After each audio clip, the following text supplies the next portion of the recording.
마지막 만찬을 마치신 예수님께서 어제죠. 제자들과 함께 겟세마네로 향하십니다. 그런데 지금 예수님께서 향하시는 이 겟세마네란 히브리어로 기름 짜는 틀이라는 뜻입니다. 기름을 짜는 틀이에요. 올리브를 짜서 기름을 내는 곳인데요. 즉 올리브를 짜내듯이 예수님의 영혼을 쥐어 짜내는 곳임을 말해주는 것 같습니다. 그렇게 들려요. 실제로 누가복음 22장 44절에 땀이 땅에 떨어지는 핏방울같이 되더라고 기록합니다. 그만큼 영혼의 고뇌가 극심했음을 말해주는데요. 이런 치열한 영적 전투 앞에서 예수님은 제자들에게 나와 함께 깨어있으라며 부탁을 하십니다. 이 시간 두 가지로 함께 말씀 살펴보도록 하겠습니다. 첫 번째, 혼자가 아니라 함께입니다. 예수님께서 베드로, 야고보, 요한 세 제자를 따로 데리고 가십니다. 그런데 37절 고민하고 슬퍼하사라고 말합니다. 그러니까 제자들하고 다 겟세마네 동산에 오르셨어요. 그런데 베드로, 야고보, 요한, 애제자라고 할 수 있겠죠. 요 세 명을 데리고 또 조금 이동하세요. 그러면서 37절 고민하고 슬퍼하사라고 말씀합니다. 지금까지 봐왔던 예수님의 모습과는 사뭇 다른데요. 평온하고 담대하시던 분께서 갑자기 고민하고 슬퍼하십니다. 지극히 인간적인 면모를 보이고 계십니다. 그런데 이게 다가 아니에요. 이건 이제 관찰되어진 모습이고요. 38절 내 마음이 매우 고민하여 죽게 되었으니 예수님께서 제자들에게 속내를 털어내십니다. 이런 모습 처음이에요. 지금까지 늘 가르치시고 선포하시고 치유하시고 위로하시던 분이셨습니다. 위로를 받는 분이 아니세요. 위로를 하는 분이시지. 격려를 받는 분이 아니세요. 격려를 해주시는 분이시지. 그런데 지금은 당신의 괴로움을, 고뇌를 있는 그대로 드러내고 계십니다. 그리고 이렇게 말씀합니다. 38절 여기 머물러 나와 함께 깨어 있으라. 저는 이 지점에서 질문 하나가 떠올랐습니다. 지금 예수님께서 제자들에게 뭘 원하시는 걸까요? 예수님이 무슨 말을 했잖아요. 지금 제자들한테 내 마음이 매우 고민하여 죽게 되었으니 말씀하셨잖아요. 그러면 지금 예수님께서 제자들에게 뭘 원하는 걸까요? 제가 한번 생각해 봤어요. 상담 받기를 원하시는 거예요? 위안? 위로? 아니면 격려 받기를 원하실까요? 아니면 혹시 그냥 푸념이나 토로를 하시는 걸까요? 아니죠. 그렇지 않습니다. 이거 다 아니에요. 단지 예수님은 그냥 곁에 있어 주기를 바라고 계십니다. 제자들이 그냥 나와 함께 있으라. 곁에 있어 주기를 바라세요. 함께 있어 주기를 원하실 뿐입니다. 생각해 보세요. 주님은 당신은 물론이고 세상 누구보다도 하나님께서 나와 함께 하심을 가장 잘 알고 있는 분이십니다. 그래서 이름 자체가 임마누엘이세요. 하나님이 나와 함께 하신다. 이게 예수님 이름이세요. 하나님과의 교제가 가장 깊으신 분입니다. 그럼에도 불구하고 제자들이 곁에 있어 주기를 진심으로 바라고 계십니다. 특별히 이 세 제자들에게 말이죠. 여기서 우리가 놓치지 말아야 할 것이 있습니다. 우린 흔히 하나님만 바라봐라.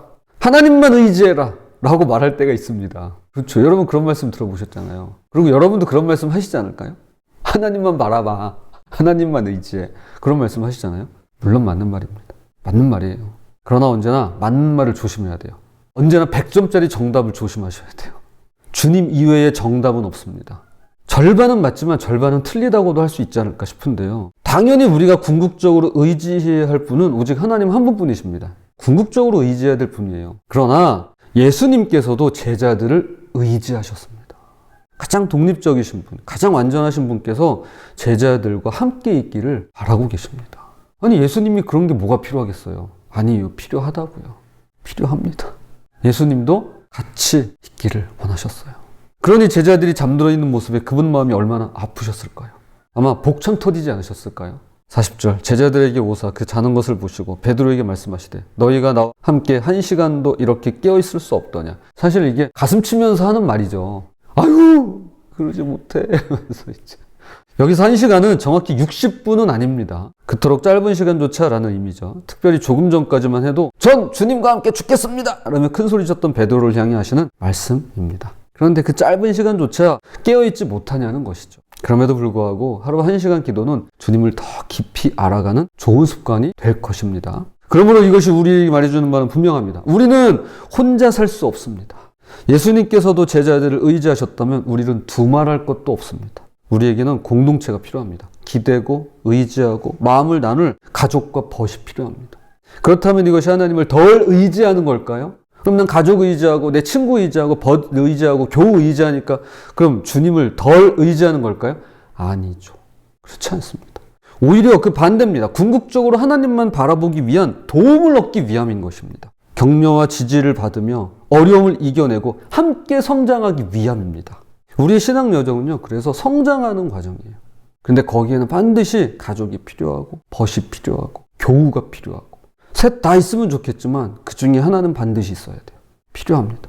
함께라는 것은 약함이 아닙니다. 이것은 하나님께서 우리에게 주신 선물입니다. 가족도 친구도 교우도 성도도 모두 이 원리에서 벗어나지 않습니다. 예수님께서도 우리가 그 선물을 누리기를 원하십니다. 다만 제자들은 그것을 알아차리지 못하고 있는 것이죠. 두 번째로 제자들이 오셨을 때 예수님의 눈에 들어온 것이 있는데요. 43절 그들의 눈이 피고나 밀러라. 즉 제자들도 노력하고 있습니다. 그런데 잘 안 되는 거죠. 그러니까 이게 무슨 이불 깔고 베개 베고 그러고 그냥 막 코 골면서 자는 게 아니에요. 피곤한 거예요. 막 눈이 그냥 왜 그런 거 있잖아요. 다크서클 축 처지고 그냥 눈꺼풀이 내려오고 그런 상태입니다. 예수님은 그런 제자들 이해하십니다. 나무라지 않으시고요. 더 이상 말씀하지 않으십니다. 그리고 마지막으로 기도하러 가십니다. 사실 우리도 그래요. 내 마음을 알아주길 바라는데 그러지 못할 때가 있죠. 아니, 맞습니다.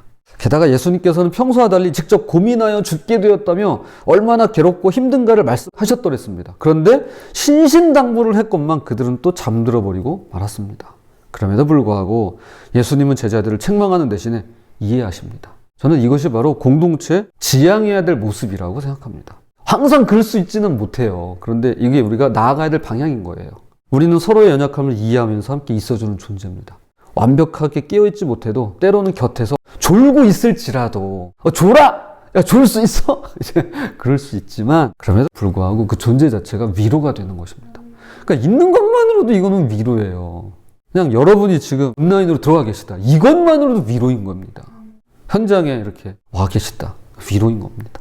그런 가족, 친구, 교우가 되시는 우리가 되었으면 좋겠습니다. 둘째로 내 뜻이 아니라 아버지의 뜻입니다. 39절 조금 나아가서 얼굴을 땅에 대시고 엎드려 기도하여 이르시되 내 아버지여 만일 할만하시거든 이 잔을 내게서 지나가게 하옵소서.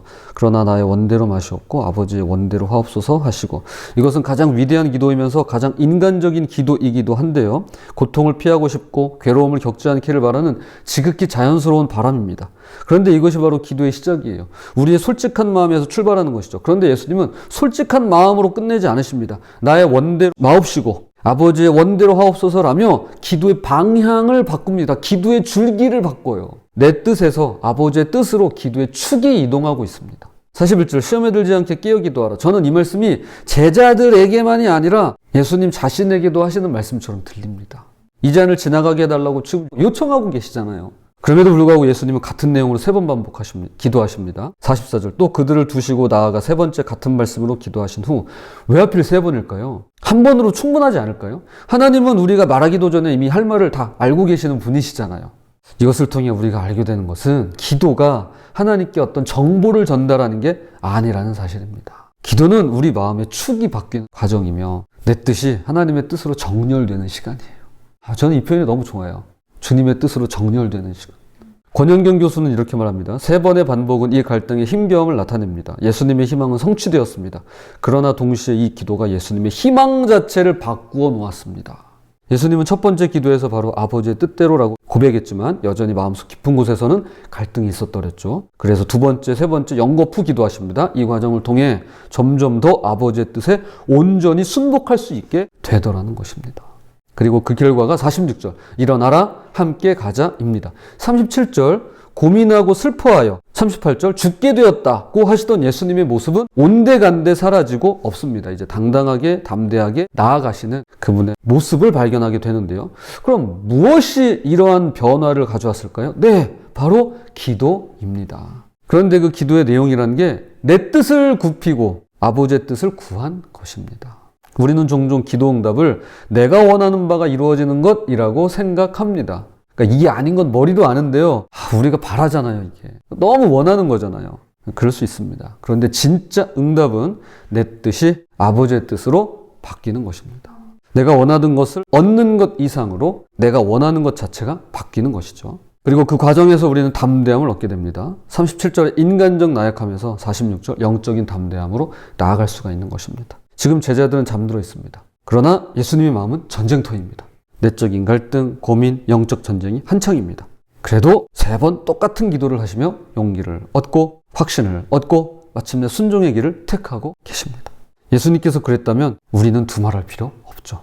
혹시 옆에서 누가 자고 있다, 누가 졸고 있다. 왜 나는 하는데 너는 안 해? 혹시 그런 마음 있으신가요? 그 마음 살짝 내려놓으시고 살짝 내려놓으시고 예수님처럼 3번 한 번의 기도로 모든 것이 해결되지 않을 수 있습니다. 여전히 마음속에서 갈등이 일어날 수 있습니다. 그럴 때 계속 기도하면서 나아가시기를 바랍니다. 같은 내용으로 반복해서 기도할 수 있는 겁니다. 그럴 수 있습니다. 그러니까 중언부언하는 건 문제가 돼요. 그러나 예수님처럼 내 뜻을 내려놓기 위한 이런 기도는 반복하는 것이 성경적이다 라고 볼 수 있을 것 같습니다. 그 과정을 통해 우리의 마음의 축이 조금씩 하나님의 뜻으로 옮겨지며 함께 성장해가는 우리가 되었으면 좋겠습니다. 말씀을 결론을 맺겠습니다.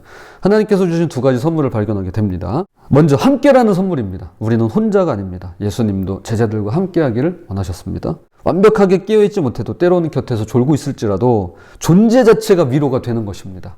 그 존재 자체를 위로로 여기시기를 바랍니다. 그래서 우리에게는 공동체가 필요합니다. 가족, 친구, 또 함께할 교우들이 필요합니다.